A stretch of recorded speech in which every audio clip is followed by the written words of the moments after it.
வெளிநாடு செல்ல தயாராக இருந்தவர் பரிதாபமாக உயிரிழப்பு. ஜீவன் தொண்டமானால் 3000 மில்லியன் ரூபாய் நிதி ஒதுக்கீடு.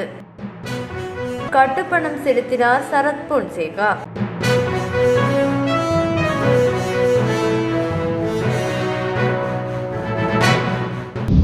பலாங்குடையில் இளைஞர் குழு ஒன்று நீரில் மூழ்கியமையால் ஒருவர் உயிரிழந்துள்ளதுடன் ஏனையவர் பாதுகாப்பாக மீட்கப்பட்டுள்ளனர்.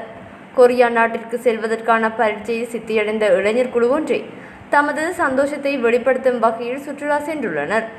இந்நிலையில் நேற்றைய தினம் பலாங்குடையில் பம்பகின்ன சமநலவெவ பாவியிலேயே இவ்வனர்த்தம் ஏற்பட்டுள்ளது. வெண்ணப்புவ பிரதேசத்தைச் சேர்ந்த 29 வயதுடைய ஜூ.எம். கமல் பிரசங்க நீரில் மூழ்கி உயிரிழந்துள்ளார். சுமார் 9 பேர் கொண்ட குழு ஒன்று சுற்றுலா சென்றுள்ளது. இதில் 3 பேர் வாவியில் இறங்கி நீராடியுள்ளனர்.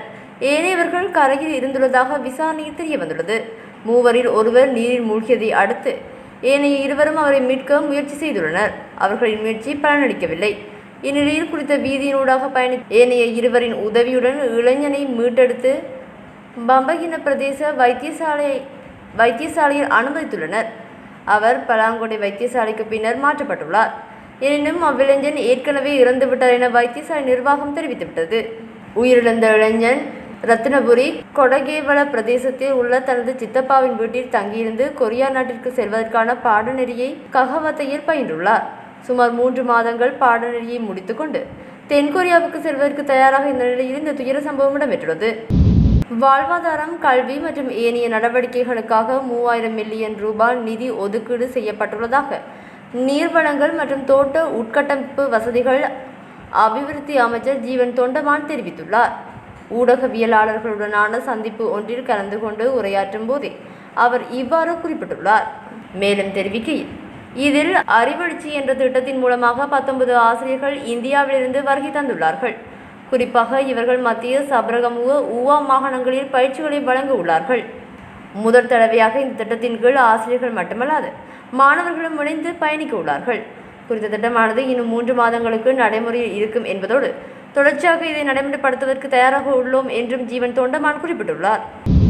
எதிர்வரும் ஜனாதிபதி தேர்தலில் சுயாதீன வேட்பாளராக போட்டியிடுவதற்காக பீல்ட் மார்ஷல் சரத் பொன்சேகா சார்பில் கட்டுப்பணம் செலுத்தப்பட்டுள்ளது. ராஜகிரியவில் அமைந்துள்ள தேர்தல்கள் அலுவலகத்தில் சட்டத்தரணி சமீரகலை ஆராய்ச்சியினால் இந்த கட்டுப்பணம் செலுத்தப்பட்டுள்ளது. கடந்த ஜூலை 25 அன்று பொன்சேகா தான் ஒரு ஜனாதிபதி வேட்பாளர் என உத்தியோகபூர்வமாக அறிவித்திருந்தார். தன்னை ஜனாதிபதி தேர்தலில் போட்டியிடுமாறு பலர் கோரிக்கை விடுத்துள்ளதாகவும், மேலும் இலங்கை மக்களின் அழைப்பை ஏற்றுக்கொள்வதற்காக நான் காத்திருக்கின்றேன் என்றும் கூறியுள்ளார்.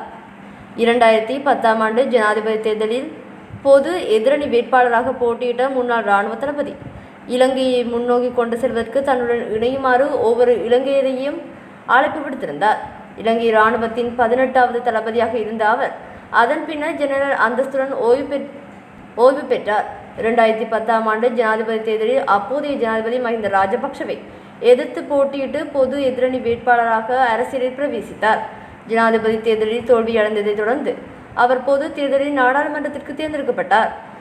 2015ஆம் ஆண்டு மார்ச் மாதம் 22ஆம் தேதி அப்போதைய ஜனாதிபதி மைத்திரிபால சிறிசேனவினால் ஃபீல்ட் மார்ஷல் பதவி உயர்வு பெற்ற பொன்சேகா அந்த பதவியை பெற்ற முதல் இலங்கை இராணுவ அதிகாரி என்ற பெருமையை பெற்றார்.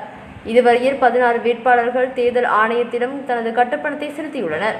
இதில் 7 சுயேட்சை வேட்பாளர்கள் பெயர்களும் வாக்குகளும், 8 வேட்பாளர் அங்கீகரிக்கப்பட்ட அரசியல் கட்சிகளின் வேட்பாளர்களும், ஏனைய அரசியல் கட்சிகளின் ஒரு வேட்பாளரும் கட்டுப்பணத்தை செலுத்தியுள்ளமை குறிப்பிடத்தக்கது.